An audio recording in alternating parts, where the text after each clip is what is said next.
Veeam is a flagship event which we do it. We do it across the multiple cities and countries. It starts with US. That's where we launch officially in the month of May, and then it's a Veeam on tour into the multiple cities in India.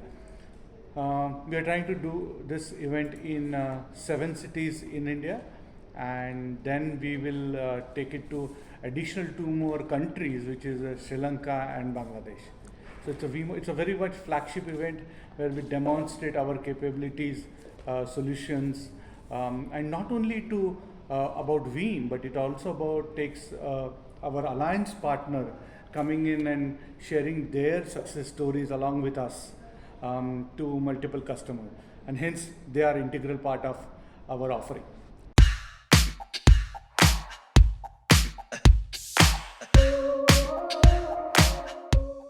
If you look at our ecosystem as such, we have traditionally we look at resellers.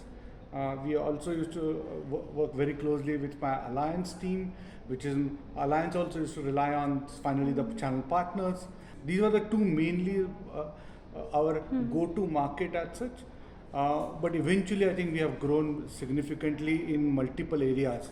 So which means these two traditional route to market continues, but these are all about resale. It's all about subscription sales which we look at. But later on it can how can I consume the software? Can I have an OpEx model coming out of it? And which is a very mature practice which we had across the globe, and which we started rolling out in last 3 years back via our partner ecosystem again. That's one more route to market. So traditional partners, alliance partners, and then we call it cloud service provider business, which is MSP business, which we call it. So that's a third route to market. I think the fourth route to market has emerged a big time, is also about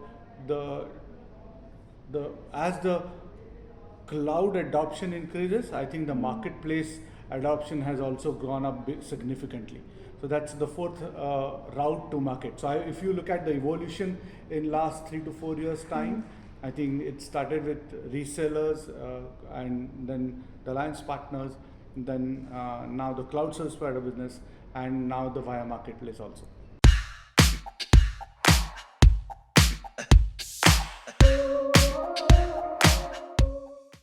First and foremost, I think Veeam is all about 100% channel centric.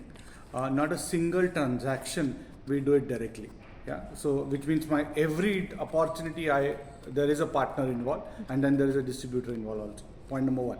Point number 2, not a single time I can do the professional services. I don't have a part code called professional services, which means my partner needs to be skilled enough to go and address that need as such, right? So 100% bottom line for my partners. I don't take anything on a professional service. That's number 2. And number 3, I think channel ecosystem evolved a lot.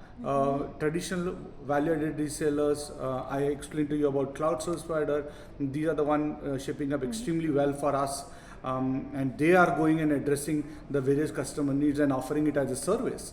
So if I have X customer base in India, I think via cloud service provider, I think I'll have 2X. Yeah, so that's how my penetration has increased. And then third thing, I think if you look at is also about my cloud BIC, born in cloud partners. Those have significantly shaped up well. Sometimes they offer it as a service, sometimes they sell it as a subscription model. So it's always choice on partners and customer to consume. But I think these are some of the route to market. From an India perspective, I think my public cloud workloads have shaped up extremely well. And partner skill competency to address that need needs to be treated slightly different, because this is not only about the traditional VAR, which is where you talk about server storage, virtualization. No, I think the world has moved beyond that, and that's where the public cloud requirements are very different. Of course, people need to know the basics, but I think competency on the public cloud, which is say AWS, Azure, GCP, needs to be there. So how do I complement that team and build a competency with the partner is something which is a work in progress.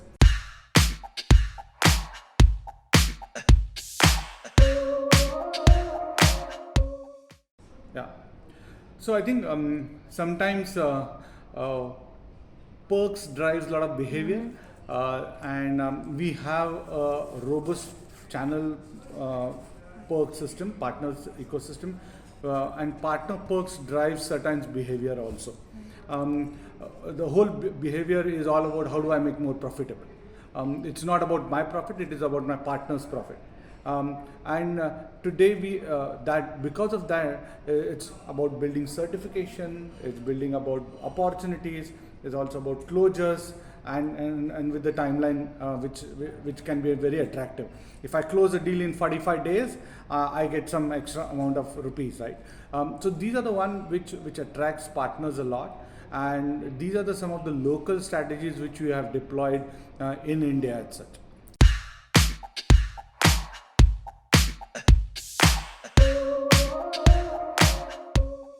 So first and foremost, when you look at, when I look at, it's not only about India, it's also about some of the SAARC countries, which is your Nepal, Bhutan, Bangladesh, Sri Lanka and Maldives. Yeah. So whatever programs which we roll out, we are roll out for all these India and SAARC countries as such.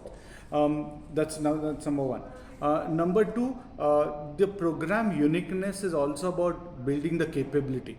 Both sales capability and deployment capability, and we incentivize partners for that. So if I close a deal in 45 days or that velocity I can bring in, then he gets rewarded for that.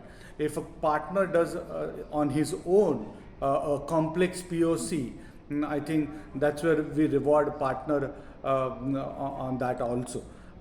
And I think the third element is also about the complex deployment. Some of the public cloud workloads or the continuous Kubernetes, these are the workloads where if partner can go and deploy the thing, I think we reward them also. So I think reward system is all localized for them, but at the same time, whole intention is how do I build the right culture as well as the deployment capability or a sales capability within the partner ecosystem. And more important for us is that, of course, the whole partner owners or partner house is important, but at the same time we also emphasize on partner sales and pre-sales equally. Some of the programs are direct, some of the programs are via our distributors, right? So reaching out to multiple cities might be tough for me, and that's where we rely a lot more on distribution ecosystem. That's it.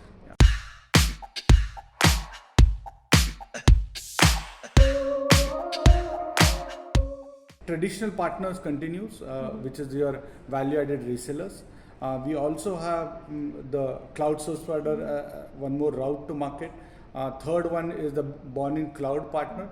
And fourth one is also about building a right deployment capability. So some of the partners are VASP, which are nothing but they have a good amount of skill sets and they do only a professional services job.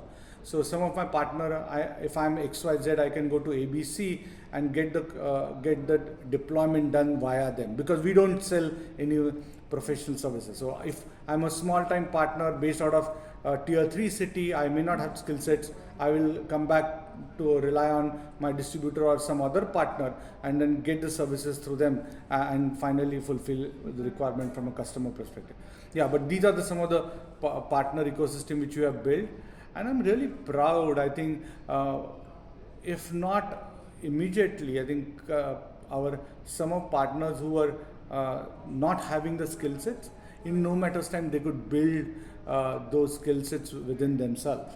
And it's tough actually to some of our exams.